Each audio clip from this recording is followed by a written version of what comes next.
to everybody in Cyberland. It's your favorite Babalao, Omodun, Odileke, coming at you with another great video. And like I told you guys before, I want to ensure that we're starting off with our 4,000 subscribers, right? So this is episode 2. Took me a little longer than I wanted because I've been very busy lately. But I also wanted to roll this out a little bit more methodically. I even took some notes. I got my little notepad. And I was like, you know what? I want to formulate something, not just off the top of the dome, but I want to organize it. Because here's the thing. You know, there's a lot of information out there, but we don't truly understand how to navigate that information. We don't even understand if that information is valid. We don't even know if that is something we truly want to take for as quote unquote gospel, right? So before we begin, do me a favor, like any other time, hit the like, hit the subscribe, right? And share this. Share this amongst everyone so that everyone can kind of learn what it is, no kidding, to be part of this faith. But more importantly, what is this faith? Right? What is this faith? Because I've heard a lot of people say, this faith is it's evil. They believe in Satanism, or they believe in the negativity or the dark. And I'm the first one to tell people that, ultimately at the end of the day, this faith is no different than any other faith. So let's peel that back a little bit, right? Let's peel that back a little bit. In the Yoruba religion, right, it is understood that there is one God, right? I think for most of us, we can believe in one God, right? And I want to take one out of the book of Kabbalah, right? Because I thought that faith explained it just right. Because the moment I remember reading that, I don't know, maybe 20 years ago, the light bulb went off and I said, oh man, that is the most simplistic way of understanding us believing in one God. So the analogy that was used was, if your father was called, let's give him a name, John, but his friends knew him as Johnny, I knew him as Dad, someone else knew him as Uncle. These names begin to change based on a subjective nature of a person, group, tribe. But nonetheless, are they not talking to the same person? Are we not all talking to the same God? And in the Yoruba religion, we believe in one supreme being, Olodumare. So as we begin to peel that onion back, the Yoruba religion has its own universal creation story that tells us that God created light out of dark. That God sent his children down to formulate this world when everything was merely air and water. Now the stories change, right? Just like any other oral tradition. But what's important to understand is the fact that we believe in one God. Very similar to many of the major religions in this world. So therefore, should we not get the same respect as much respect as every other religion out there? I think this religion is very misunderstood for many, many, many, many, many reasons, right? When we begin to date back in this faith and we look at some of the stories, right, that take us back to Ifa, right, where we talk about Oduduwa and we talk about the migration of the East in some texts Or we talk about the origination of Ileifi being where the roots were first sprouted when God sent down his children to help populate this earth. Many different contexts, but in the archaeological realm, there's evidence, and here's where the kicker comes in. Evidence of 9400 BCE. This is before Christ, for those who want to keep tally on the timeline, of record of counts, of tools, of different types of artifacts that were found around the same migrant points and tribal areas that are very populated today based on the Yoruba religion. Very interesting, is it not?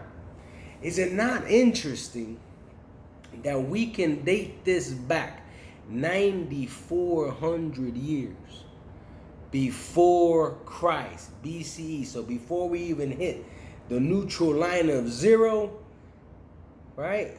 We went 9,400 years back. So I begin to question some of that, right? And say, wow, the African region, right, was very hot and heavy. There's a lot of texts, right, within the Western African region that relates to a travel from Mecca of one of our prime divinities, which was called Odudua. Now, if you look at Odudua, there is mention in some of Odudua's stories of a son that betrayed his father, right? And a son that was following Muhammad, the prophet of Islam. And as we begin to peel that back, and we begin to kind of see that his son kind of helped overthrow his dad and kind of pushed him out, we begin to kind of see the confrontation between some of the major faiths at that time, which is a very fascinating story. Because then, as I try to do some research, as I try to peel back that onion even more, it is very hard to navigate. Why? Because what do the Abrahamic religions love to do? They love to erase accounts of things that can challenge the basis of their faith. So instead of understanding history and understanding the whys and respecting and having their religious tolerance, things are sometimes erased from the history books. So I was unable to find that account. When you look at the Quran, when you look at some of the Middle Eastern historical writings, museums, artifacts, but yet in the Yoruba religion, we speak of Odudua and its travels west from Mecca. So, okay, tit for tat, right? My belief system versus somebody else's belief system. But it's a very important point to be made. Very important point. Because as we begin to even fast forward, it was those same Muslim crusades and Christian crusades that destroyed and abolished most of Africa. Reason why Christianity and we talk about some of the more major world faiths, they took a very aggressive stance early on, and they worked on converting people, and then if you didn't convert, possibly you died, you were punished. A lot of those things began to automatically create a certain level of genocide that we live in today. We are a product of our history. We are a product of our past. That's why it's very important for us to understand yesterday, work on today, so that we can see a brighter tomorrow. But enough said there. Enough said there. Let's talk some facts. So we say that the Yoruba faith, right, or even West Africa, the region alone, we're talking about 30 to 40 million people. And within the 30 to 40 million people, we have many that follow what is labeled as the indigenous community of Ifa, the indigenous community of Orisha worship, ancestor worship. And the more I communicate with people in Nigeria and Africa, you begin to see that the culture is more dominant there than we think. Why? Because people do what they do in the United States. And I say this because I've seen it with my own eyes. I've experienced it. I've worked it. People go to church on Sunday to merely wait till church is over to see if they can run to the botanica or find a spiritual leader who can do a consultation, who could do some work, who can do an ebo, who can do an obra. Or for some of my old school, right? I don't like saying brujeria. Babalaos don't do brujeria. We do ebos, right? But there's a lot of that going on over there. But a lot of what they do is respected still, right? We don't have all this red tape of people trying to hold us back with litigation or hold us back because of peer pressure or social norms, right? And you hear all these weird terms and words to kind of hold somebody back from their own religious freedoms. So then I start to think, okay, let's see what has been accomplished through the persecution of an indigenous faith, right? So then I start digging a little deeper, like any good scholar would, right? And you begin to see some of those United States Supreme Court, hearings and verdicts, like the Supreme Court versus, the Church of Hialeah, right? When we talk about animal sacrifice, then you start talking about the United Nations and how they acknowledge the Yoruba religion within the world stage. And then I begin to peel that onion back and I say, wow, think about this. We had a faith that was strong and it was thriving, right? Because I'm going to give you a small history lesson, okay? Oduduwa had a son, okay? That son, which was Okangbi, had 7 children, okay? Those 7 children were able to establish 7 tribes. That's why we hear a lot about the 7 Africans this, 7 Africans that, the spirituality of this, and then nobody really understood the why. We understood the tribal aspects of things like Chango and Ogun and the Orishas and how they were represented in those tribes. But we never really understood the why behind where did it even come from. When we talk about the 7 children of Oduduwa. And we talk about, Owo, Orangun, Popo, Sabi, Kitu, Oyo, and Benin. Also sounds like cities, right? Cities within the West African region, which are actually the children of Oduduwa. So then I begin to say, well, wait a minute. West Africa was founded on the Yoruba religion. Now, here comes the big bad giants, right? When we talk about the Muslims and the Christians, and we talk about some of these Abrahamic faiths, which I respect. We preach religious tolerance. And they begin to push our West Africans, right, into a weird predicament. But as fate will have it, here's another history lesson. Within the West African and the Yoruba religion, the kings and queens that ran the different sectors of the areas, all right, they had their scholars, they had their historians, they had their storytellers, right? And their storytellers had to be appointed, their historians had to be appointed by the king and queen. So obviously, if you are closer to the hierarchy of things, you eat a little better, you get a little stronger, you have all this knowledge in your noggin, right? And you spread that knowledge out across the tribes. Now, fast forward, we've established this somewhat part of a monarch government, right? You got the king, the queen, we got the scholars and the historians, and in this role, you're strong, right? Your skilled are in the lower echelons of community, but your strong are still in the high echelons.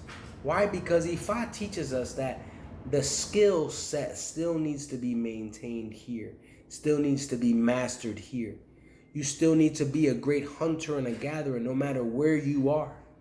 A king and queen is not as effective as what orders they give, but making sure that they understand how the process plays out has always been a focal point in the Yoruba religion. And to prove it, that's what episode 1 was about. Episode 1 told you all about what we do and how we live and how we are taught the 16 Mays and how they fit into our lives. So now you have a whole set, right? A whole set of a systemic kingdom where the smart are also the strong. Why is that important? That's an important part. You guys are probably wondering, why am I just rambling on? Well, because at a certain point, the West Africans get into this predicament of the slave trade, right? And then we have this Atlantic slave trade. We got the Spanish, the French, the English. We have a whole bunch of people who overpower West Africa.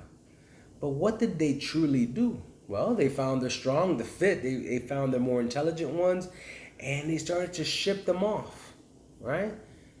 And here comes the spread of the faith. Now, what used to belong to West Africa, what was strong and flourishing, is now going to be felt by the rest of the world thanks to the oppression that was placed on. Terrible situation? Absolutely. Is slaves a good thing? Absolutely not. Was it part of that time? It was. And is there a silver lining? There is. Is anything ever going to excuse the deaths and the illnesses and the torture that happened? No. So we got to be careful and mindful not to mix up history with emotion. Because let's think about this. Now they're pushing out, and we see that we've created new meccas like Cuba, like Brazil. We've altered the mindset of many to include the oppressors, the French, with Allan Kardec, and the spiritualism that is now part of the foundation of the diaspora version of the Yoruba religion. And many people ask me, they say, wow, the history, the culture, the tradition has lived on, and how? And you begin to think, right? We got to go back to what I told you earlier. Those historians that ate good, that were knowledgeable, that were skilled, that were scholars, had all the history here because the Yoruba religion is an oral tradition. So they just kept spreading the good word, spreading the good word. There was no book, right? The books nowadays on the Yoruba religion is a new thing, people. That's a new thing of 40, 50 years. So, with that said, now we get into this other predicament, right? I told you about Oduduwa's children, and they set up their tribes. They flourish. Life is great, right? We get up different variations, right, of the 7 African powers. We talk about the 7 tribes, the 7 principal orishas, and many people forget that in the Yoruba religion, okay, there are many divinities, many divinities. Some may even say there's 400 and 400 in your Ori. Some will say 200 and 200 in your Ori. I believe that the number is higher. I believe it's 800 and 800. But my belief is not necessarily backed with enough data for me to truly put my stake on it. But I'm getting there. And the reason why is because everything in this world has to do with 16. And not to get into the numerology of things, but that's where I'm kind of at right now. Now, not everything made it from West Africa. That's why there is a little bit of a, I won't say contention, but there's a little bit of confusion between what's a traditional Yoruba faith, right? Which has a lot to do with the traditional Ifa understandings, the divinities that are still in West Africa that never migrated with the slave trades, right? And then you have the diaspora, right? And there, a lot of times, it's very noticeable, a diaspora with green and yellow, where you have a maroon and a greenish type color for the traditionals. And I would tell people this many, many, many times over, that Ifa's Ifa, nonetheless. I explained that episode 1, 16 Mays, what I explained there is the foundation for the Yoruba religion. Whether you're an Olorisha, a Aborisha, whether you are a spiritualist that falls under one of these houses that has the Yoruba religious ties, it does not matter. Does not matter. And I think it's very important to understand that foundation. So now let's keep it moving. Right? In Cuba, only about 2 dozen, 3 dozen tops divinities made it through their travels. Are truly one of the top, right? Divinities that truly are being worshipped, that are being consecrated, that are being initiated, right? There's only about 2 dozen, 3 dozen tops, right? And rightfully so, right? I just told you, they just went through a big period, a big era, the transatlantic slave trades. A lot of things are happening. But not only that, a lot of secrets are needing to be preserved. But what happens? What happens when you change territories? When you change locations? When you no longer have the herbs that you used to have and the animals that you used to have? The climate is different. The earth is different.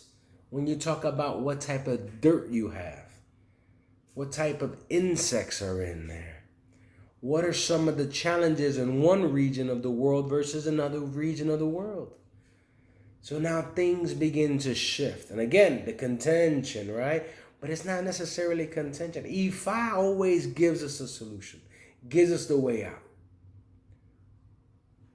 That is why it is very important, and I give credit to the Babalaos, Awoniorumilas that truly study to be herbalists, to be psychologists, counselors, life skill coaches, diviners, community leaders, understand numerology, science, astrology, And then while you're at it, learn the true meaning of Ifa and the 16 Meis, and what are the 256, and what are those patakis, and what are those orikis, and what do they mean when a client comes to you for help and it is revealed at that moment. How do you better advise that person for their future? That is why I tell people, live by episode 1. The 16 Mays give us the secrets. And I gave you all the data for the 16 Mays in episode 1. Now I want you to stand proud and say that you're part of the Yoruba religion. And you understand that the Yoruba religion, right, on an archaeological standpoint, there is evidence that those tribes exist in 9400 BCE. That through our culture, in our oral traditions, that are the way the universe was created, we still believe in one God who helped populate this earth with his children, who then gave life to humans, who at that point became the children and the followers of those divinities that were here on earth. As we began to shape this earth, and we have our own story. We believe in one God. We're super old. We're definitely on the world stage. We're definitely recognized in the United States, United Nations. We understand that we have a rich culture, tradition. We understand a lot about who we are. And what I want each and every one of you to do now is to stand there and say, I know who I am, and I know what I worship. I know what my spiritual pillar looks like, and I know what it represents. But that's only the stage. That's only the first stage. You can understand the storyline. But here's the other piece of understanding who you are in this Yoruba religion, and that's understanding your Ori. Understanding a very important context in our faith, which when we talk about how when God created light out of the darkness, and we understand the balance between light and dark, right? The good, the bad, the yin, the yang, that balance of life, that a bridge was severed from the heavens, which we call Olorun, to earth. So now we transit, right? Our Oris are transiting from Olorun into the womb of a woman, who, by the way, is 9 months pregnant. Nine, which is the sacred number of the Egun, the sacred number of Oya, the life and the death. Because many people forget, without death, there is no life. They have to be able to live in conjunction with each other. I crack jokes a lot about the one thing that you are guaranteed when you are born is death. Because death comes to us all. We can delay the inevitable at times, but death will come to us all. So, the problem that we have is that now we don't truly understand why our Ori came down. And that's the reason why we seek the guidance. So when someone asks you, hey, what is this thing that you worship? You say, well, I am part of the Yoruba religion. I am Ifa, or I am Olorisha, or I am Aborisha. I am an Aleyo. Well, what is that? That is the beginning processes of truly understanding my destiny here on earth based on how God had governed it. Because my Ori went to the foot of Olodumare, and Olodumare granted my wish to allow me to come to this earth. But not alone, with companions, with Eshu, with my spirit guide, with my guardian Orisha, my Abatori, to better help navigate this world and so that I can recall and go and do what I said in episode 1, what the 16 Mays represent, what the 16 Mays and how they expect us to walk. Humbly, respectfully, ethically, morally, following the laws of the land that we are in. That is the Yoruba religion. Nothing evil. Nothing evil. It's more nature-based than anything else. Because when people say, well, what does it mean to worship in the Yoruba religion? Well, I worship my ancestors, those who came before me. Whether it be my blood lineage, whether it be eguns that want to be with me, or egungun spirits that want to be with me, or maybe I decided to crown my guardian Orisha because he's been with me. He took that journey from Olorun down, and now I'm going to be even a more civic servant to my community as a priest or a priestess, by way of understanding the sacred words and the sacred texts. And then they ask you, well, what are these sacred words and sacred texts? Those are things that we learn through oral tradition, which we call the Delegun for our crown Dolorishas, and we call Odun or Omolus, Ifa. That's what the difference is between Odun, Delegun, Ifa, Orisha. Nonetheless, sacred words. Sacred words nonetheless. All to go back to our one God, our Father. And then people say, well, what do you do when you get these consultations? Well, they give us the way. Because we know where we're walking, but sometimes it's no different than when you're on a highway and you take the wrong exit. You're like, ah, man, I just killed 5 minutes because now I got to figure out how to get back onto the highway. Or maybe you took the wrong exit, you got to a pit stop and you blew a flat tire and you stay even longer. Some of those exits we may call money, opposite sex, addictions. You kind of see where I'm saying now? So then someone tells you, hey, you're off your path. You need to go do X, Y, and Z. What is X, Y, and Z? Well, if you go to church and the Abrahamic faiths or somewhere else, you might get whipped, or you might get told to say, 7 Hail Marys and 5 Our Fathers and life is great, right? In ours, we believe that sacrifice is important.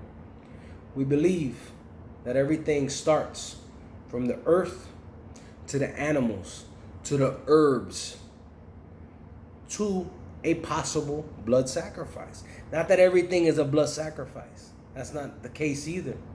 And anybody who says that's wrong is a hypocrite. Anybody, especially if you are in the world religions, you're a hypocrite. Now, I would tell you each and every one of us enjoys some form of animal sacrifice. Whether you went to your nearby supermarket and picked up that beef, that pork, that chicken, whatever it is that you enjoy, that lived at one point or another, and now you are consuming, you sacrifice to buy that, to cook it, to eat it, and consume it. I am merely taking a different approach in this faith in order to better put me on a path that ultimately makes me a better person. Moral, ethical, you name it, there it is. So I wanted to bring this video to light. It's called Ifa and Credibility, episode 2. Why? Because I think it's important for us to start waking up. It's important for us to start making our own decision and understand why.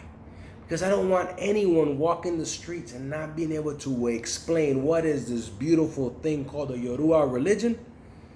Whether you want to call it Santero, Santera, Babalao, Awoni, Orumila, if I worship Egungun, Egun, Palo, I don't care. It all has the same roots.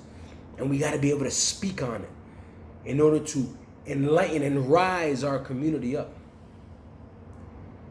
So with that said, many blessings to each and every one of you. Iburu, Iboya, Ibucheche, Cyberland. Coming at you with nothing but love. Mafarafum all day. Moyumba Lodumari. Y bendiciones to you all.